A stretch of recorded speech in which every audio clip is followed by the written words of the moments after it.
প্রিয় ভিউয়ার্স, আবারও চলে আসলাম তোমাদের মাঝে গুরুত্বপূর্ণ একটি ভিডিও নিয়ে। আজকে মূলত আমরা আলোচনা করব মহিলা অগ্নিবীর।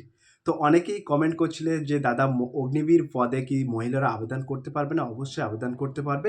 তবে মহিলাদের ক্ষেত্রে কিছু মানদণ্ড আছে, সেগুলো কিন্তু তোমাদের জানা অত্যন্ত প্রয়োজন। পুরুষদের তুলনায় মহিলাদের মানদণ্ডটা কিন্তু একটু সিলেকশন প্রসেসটা একটু ভিন্ন। তাই তোমাদের মাঝে আজকের এই ভিডিওর মাধ্যমে সমস্ত তথ্যটা কিন্তু স্টেপ বাই স্টেপ তুলে ধরবো। যেমন শিক্ষাগত যোগ্যতা, বয়স, বেতন, আবেদন পদ্ধতি, দৌড়, এ টু জেড অল ইনফরমেশান কিন্তু তোমাদের মাঝে স্টেপ বাই স্টেপ তুলে ধরবো। তাই ভিডিওটি স্কিপ না করে সম্পূর্ণটি দেখার জন্য অনুরোধ রইল। আজকের এই ভিডিও থেকে অনেক অজানা তথ্য তোমরা জানতে পারবে, যেটা অগ্রিম তোমাদের অনেক হেল্পফুল হবে। তো তোমাদেরকে শুরুতেই বলে রাখি, ভারতীয় স্থল বাহিনীতে অগ্নিপথ স্কিমে কিন্তু অগ্নিবীর, জেনারেল ডিউটি, ওয়েম্যান পদে তোমাদেরকে রিক্রুট করা হবে। ঠিক আছে? তো তোমাদেরকে জিডি পদে কিন্তু তোমাদেরকে রিক্রুট করা হবে। এটি কিন্তু 4 বছরের চুক্তিভিত্তিক চাকরি। ঠিক আছে? এখানে তোমাদের কেবলমাত্র 4 বছরের জন্য নিয়োগ করা হবে। তো পশ্চিমবঙ্গের যেকোনো জেলার মহিলারা কিন্তু এখানে সরাসরি আবেদন করতে পারবেন। অলরেডি কিন্তু আবেদন শুরু হয়ে গেছে। আ আবেদনের শেষ তারিখ থাকছে লাস্ট ডেট থাকছে 1 এপ্রিল। এই 1 এপ্রিলের মধ্যে কিন্তু তোমাদের আবেদন প্রক্রিয়া সম্পূর্ণ করতে হবে।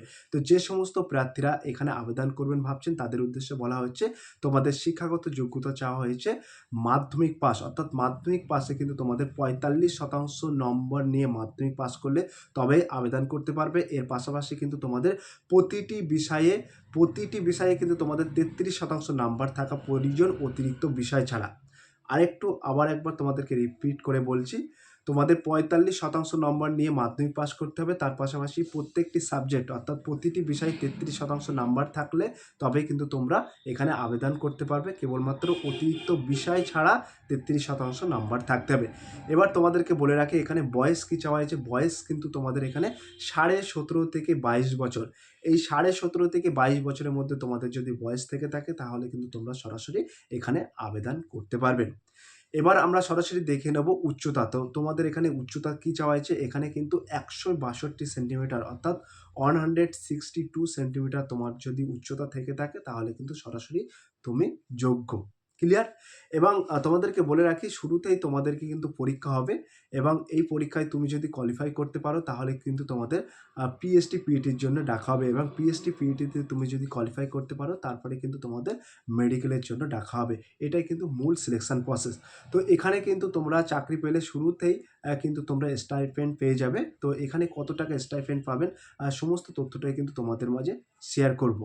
তো এখানে আমাদের হাতে একটি নোটিফিকেশান আছে। তো এই নোটিফিকেশানে উল্লেখ করা আছে সরাসরি তোমরা কত টাকা এখানে স্টাইপেন্ড পাবেন।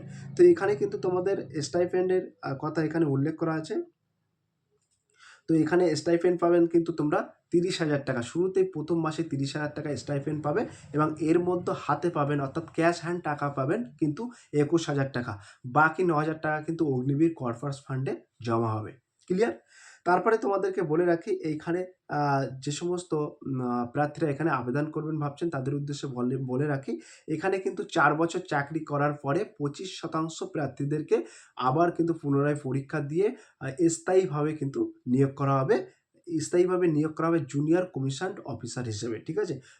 জুনিয়র কমিশনড অফিসার হিসেবে কিন্তু তোমাদেরকে আবার নিয়োগ করা হবে, এবং তোমাদেরকে এখানে কিন্তু ফার্স্ট তোমাদের এক্সাম হবে। এই এক্সামে কিন্তু তোমাদের নেগেটিভ মার্কিং থাকছে, এবং এখানে কিন্তু তোমাদের নির্দিষ্ট সময় থাকছে ৬০ মিনিট। এখানে কিন্তু তোমাদের ৫০ নম্বরের পরীক্ষা হবে। নির্দিষ্ট সময় থাকবে ১ ঘন্টা। এখানে কিন্তু অবশ্যই তোমাদের নেগেটিভ মার্কিং আছে, এবং এখানে কিন্তু তোমাদের এক্সাম কোয়ালিফাই করার পরে তারপরে কিন্তু পিএসটি পিইটির জন্য ডাকা হবে, এবং এই যে পিএসটি পিইটি, এটি কিন্তু ১০০ নম্বরে তোমাদের পিএসটি পিইটি হয়ে থাকে। তো ১০০ নম্বর বলতে তোমাদের এখানে মূলত বলা হয়েছে, তোমাদের পিইটি অর্থাৎ ফিজিক্যালি এফিসিয়েন্সি টেস্ট থাকবে ১৬০০ মিটার দৌড়, অর্থাৎ ১ মাইল দৌড়। এই ১ মাইল দৌড় যদি তুমি ৭ মিনিট ৩০ সেকেন্ডের মধ্যে সম্পূর্ণ করো, তাহলে কিন্তু সরাসরি ৬০ নম্বর পেয়ে যাবে। ঠিক আছে? ৭ মিনিট ৩০ সেকেন্ডের মধ্যে যদি ১৬০০ মিটার দৌড় তুমি যদি অতিক্রম করতে পারো, তাহলে কিন্তু সরাসরি ৬০ নম্বর পেয়ে যাবে। তারপরে বলা হয়েছে 7 মিনিট 31 সেকেন্ড থেকে 8 মিনিটের মধ্যে সম্পূর্ণ করলে কিন্তু তুমি সরাসরি 48 নম্বর পেয়ে যাবে। এরপর কিন্তু তোমাদের 7 ফুটের একটি খানা টপকাতে হবে, তারপরে কিন্তু তোমাদের ঝিকঝ্যাক ব্যালেন্স টেস্ট করা হবে, তারপরে তোমাদের বিম টেস্ট হবে। এটা কিন্তু শারীরিক সক্ষমতা পরীক্ষায় সফল হলে তারপরে কিন্তু তোমাদের ডাক্তারি পরীক্ষার জন্য ডাকা হবে। তো এখানে যে সমস্ত প্রার্থীরা এনসিসি থেকে বিলং করছে তাদের জন্য কিন্তু বিশেষ ছাড় আছে, এবং প্রাক্তন সমরকর্মী থেকে যারা বিলং করছেন তাদের জন্য কিন্তু বিশেষ ছাড় আছে। এবং তোমাদের এই যে পরীক্ষাটি, এই পরীক্ষাটি অনুষ্ঠিত হবে কিন্তু 1 জুন থেকে 15 জুনের মধ্যে এই পরীক্ষাটি অনুষ্ঠিত হবে। তো A to Z all information তথ্য কিন্তু তোমাদের মাঝে আজকের এই ভিডিওর মাধ্যমে তুলে ধরলাম। যদি আজকের এই ভিডিওটি ভালো লেগে থাকে প্লিজ লাইক, কমেন্ট এবং শেয়ার করে দিন বন্ধুদের মাঝে। ফিরে আসছে আগামী দিনে তোমাদের জন্য very most important topic video নিয়ে।